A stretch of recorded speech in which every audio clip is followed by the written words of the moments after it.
Seja bem-vindo a esse canal. O tema de hoje é castração. Para você que se preocupa com o bem-estar dos cães e gatos, ele vai ser sensacional. Meu nome é Kátia Costa. Há 10 anos eu faço parte de um grupo de adoção responsável aqui do Rio de Janeiro. É o projeto Lar Docilar. Eu também sou cat sitter e mãe de pets. Então eu gostaria de dividir um pouco as minhas experiências práticas, passando algumas informações, principalmente para a gente poder refletir sobre esse tema castração. Gente, vocês sabiam que para cada um bebê que nasce, nascem 25 cães e 45 gatos? Então, é uma progressão geométrica, é um número assim muito grande. Ao longo de 10 anos são milhares de animais que podem nascer. Bom, está acontecendo aqui uma pequena briga entre a Mami e o Damasco, mas vamos ver se vocês se acalmam. O Damasco é adolescente, então ele é bem implicante, e a Mami é a mais velhita. Então, gente, eu gostaria de passar algumas informações sobre as décadas de 60, 70, 80, 90, como funcionava o controle de natalidade aqui no Brasil, tá? No Brasil, porque não era só no Rio de Janeiro. Existia uma coisa chamada carrocinha, que nada mais era do que um carro utilitário da prefeitura, em que o Centro de Controle de Zoonoses, para quem não sabe, zoonose é aquela doença que pode ser transmissível do animal para o humano e do humano para o animal. Então, o que acontece? A prefeitura, né, através do Centro de Controle de Zoonose, recolhia os animais diariamente das ruas. Ele via um cachorro, um gato na rua, ele já pegava, levava para esse carro e transportava para o centro de controle deles, e eles em 3 dias eram simplesmente mortos através de câmeras de gás. Por quê? Porque não havia nenhum outro método de controle de natalidade e porque eles também não tinham campanhas de vacinação. Então eles tinham 2 problemas, controlar a raiva dos animais por falta de vacinas e também a questão da natalidade. O que acontecia? Muitas vezes o cachorro tinha casa, tinha dono e ele estava ali na rua, que já era um costume, até hoje infelizmente, vamos frisar, infelizmente, porque os cães devem ficar nas suas próprias casas. Às vezes um animal estava ali na rua, de bobeira, e a carrocinha levava ele. E o dono tinha 3 dias para retirar esse animal de lá, senão ele seria morto. E quando o dono conseguia chegar antes dos 3 dias, ele ainda pagava uma multa. Gente, essa era a história, essa é a forma como os nossos cães e gatos, animais maravilhosos, super amigos, carinhosos, dependentes, é assim que eles eram tratados. Até mais ou menos 2008, que saiu uma lei, que a gente vai colocar aqui o número dela, é 12.916. Essa lei de 2008 exigiu que acabasse com a matança dentro desses centros.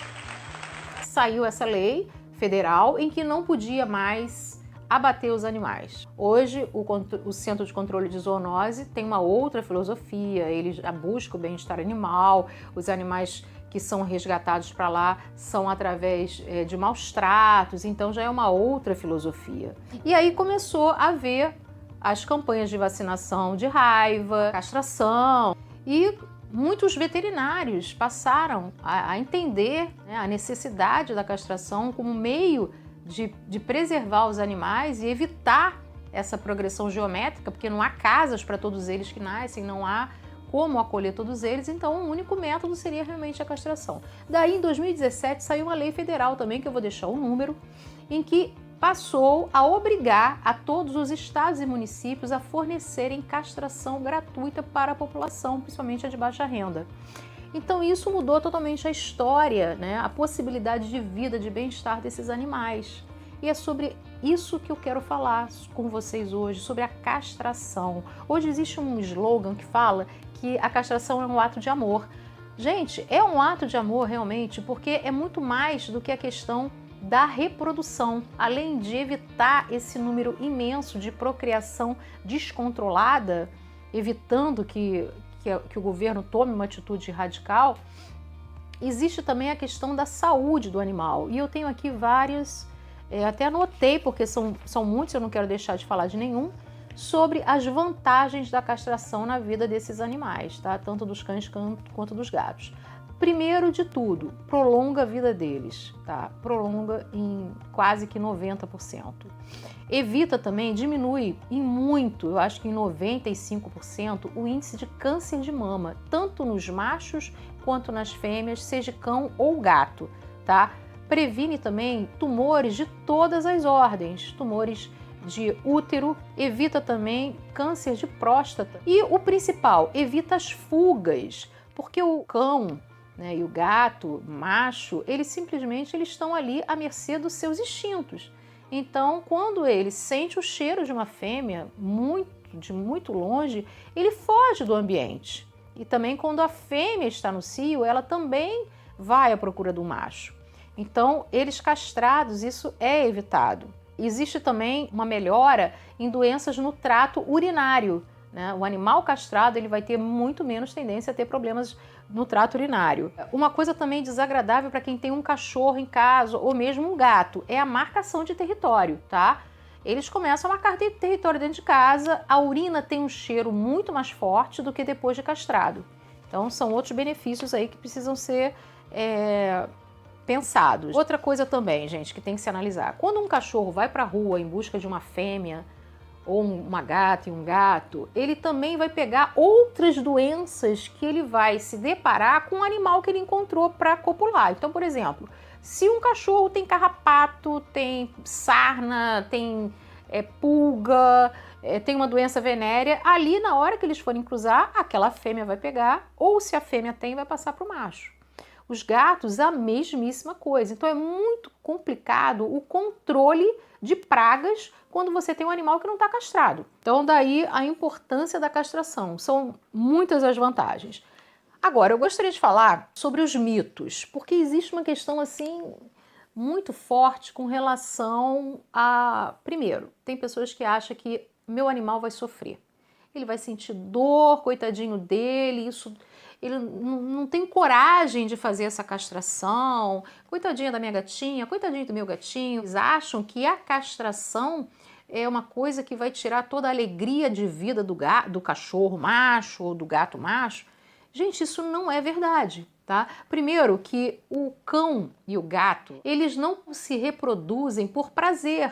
As relações sexuais deles são absolutamente diferentes dos humanos, tá? Eles simplesmente é um grito do instinto. Então é importante desmistificar essas questões, porque não há sofrimento na castração, porque a castração é feita em veterinários.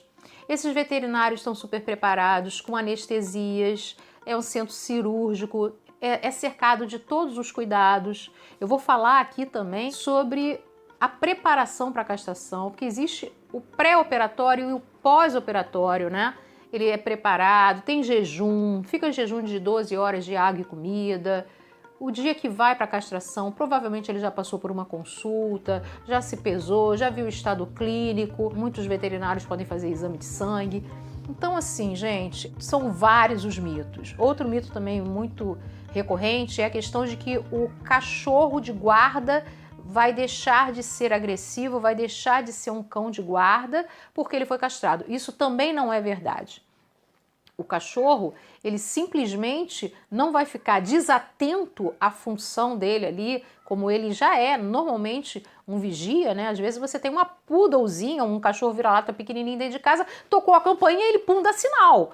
Ele já é instintivo, ele dá sinal. Agora, se é um cão que não está castrado, que não tem esses cuidados, ele vai ficar disperso até com isso, porque ele vai estar muito mais preocupado com as questões hormonais que estão acontecendo ali na vida dele, ok? A castração realmente é um ato de amor. Olha, a gente agora a sociedade conseguiu evoluir ao ponto de saber que nós precisamos acolher esses animais. Não é matando eles que a gente vai fazer o controle de natalidade.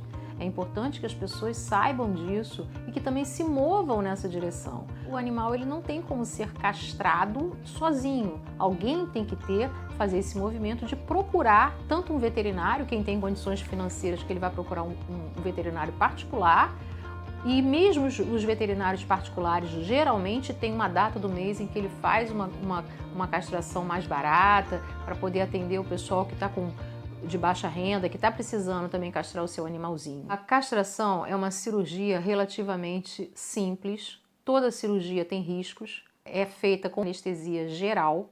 Existe um pré-operatório antes dessa anestesia, como eu falei. O veterinário vai passar as informações de jejum de água e comida, vai orientar também a necessidade de o cão ou gato macho ter um colar elisabetano, que é aquele negocinho que parece até um copo. As fêmeas normalmente têm roupas cirúrgicas. As roupas cirúrgicas podem ser feitas em casa também, com meias, e também são vendidas em pet shop. Então, ela é uma cirurgia relativamente simples, vale a pena você levar o seu gatinho para fazer a castração, e o pós-operatório também é muito rápido. O tamanho hoje de uma cirurgia de fêmea é mais ou menos isso, que é o corte. Então, é uma coisa que dá tranquilamente para você fazer esse pós-operatório dentro de casa. O gato necessariamente não precisa estar internado, a não ser que você faça questão que ele passe as primeiras 24 horas na veterinária, mas geralmente não é necessário.